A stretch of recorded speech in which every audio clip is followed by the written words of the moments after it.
perjalanan KPU RI pada tahun 2021 tak terlepas dari peristiwa pandemi COVID-19 yang belum berakhir.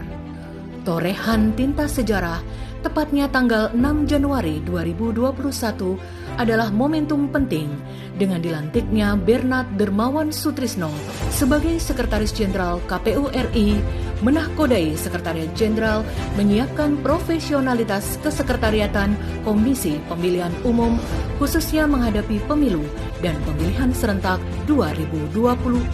Efek pandemi COVID-19 tidak dipungkiri berdampak memundurkan penyelenggaraan pemilihan serentak 9 Desember 2020 lalu. Pada tahapan akhir pemilihan, yakni sidang perselisihan hasil pemilihan atau PHP di Mahkamah Konstitusi.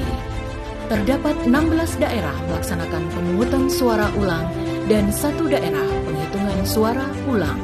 KPU bekerja sama dengan Kementerian Kesehatan dalam penanggulangan pandemi COVID-19, Kementerian Koperasi dan UKM dalam dukungan pemulihan ekonomi nasional, Badan Siber dan Sandi Negara terkait perlindungan informasi dan transaksi elektronik, dan Maskapai Garuda Indonesia tentang dukungan logistik guna menghadapi tahapan pemilu dan pemilihan serentak 2024, dan berbagai pemangku kepentingan lainnya. Dalam membangun etos kerja yang transparan dan bebas korupsi, KPU dan KPK juga bekerja sama menggelar BIMTEK program anti korupsi, diikuti seluruh satuan kerja KPU RI, KPU Provinsi, dan KPU Kabupaten Kota. Sebagai wujud transparansi, KPU juga memberikan pelayanan informasi bagi masyarakat melalui Pejabat Pengelola Informasi dan Dokumentasi atau PPID yang saat ini sudah dapat diakses melalui ponsel atau website PPID KPU seluruh Indonesia.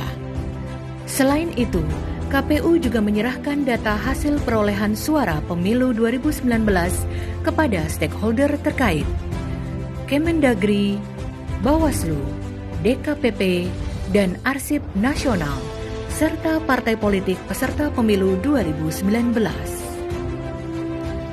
Untuk memperluas penyebaran informasi kelembagaan dan kepemiluan antar lembaga dan stakeholder, KPU membentuk Badan Koordinasi Kehumasan atau Bakohumas KPU di seluruh Indonesia. Dalam menghadapi tahapan pemilu dan pemilihan serentak 2024, KPU RI juga rutin melakukan rapat dengar pendapat bersama DPR RI dan pemerintah sepanjang tahun 2021. Tak hanya itu, guna memberikan pendidikan demokrasi yang menyeluruh kepada masyarakat, KPU telah meluncurkan program nasional Desa Peduli Pemilu dan Pemilihan pada 68 lokus desa di seluruh Indonesia sebagai pilot project yang ditujukan guna meningkatkan kuantitas dan kualitas partisipasi masyarakat pada pemilu dan pemilihan 2024 nanti. KPU juga telah merancang roadmap tahapan pengembangan dan penerapan teknologi informasi mulai tahun 2021 sampai 2024, serta melakukan evaluasi pemilu 2019 dengan mendesain ulang surat suara dan formulir yang disederhanakan untuk mendapat masukan dari berbagai pihak atau stakeholder dalam memudahkan para pemilih di pemilu 2024 nanti.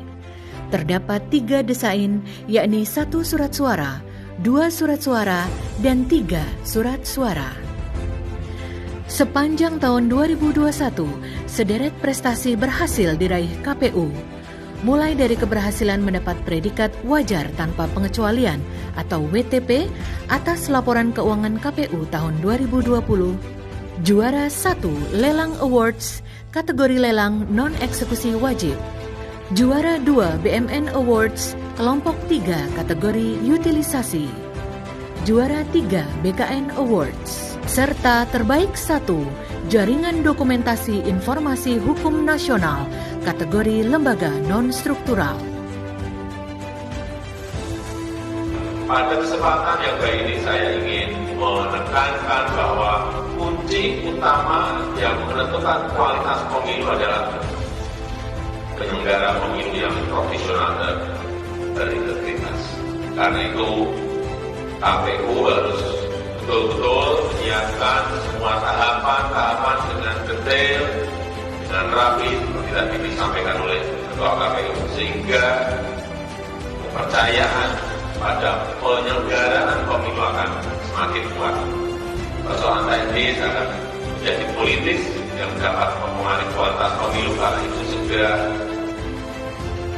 harus dilakukan langkah-langkah perbaikan mulai dari aspek manajemen teknis seperti perbaikan kualitas data pemilih tetap DPT, kemudian manajemen kerja KPUD dan KPPS sampai dengan teknis rekapitulasi suara. Dengan segala capaian dan usaha menghadapi tahapan pemilu dan pemilihan 2024, KPU berkomitmen untuk meningkatkan pelayanan terbaik bagi masyarakat. KPU melayani.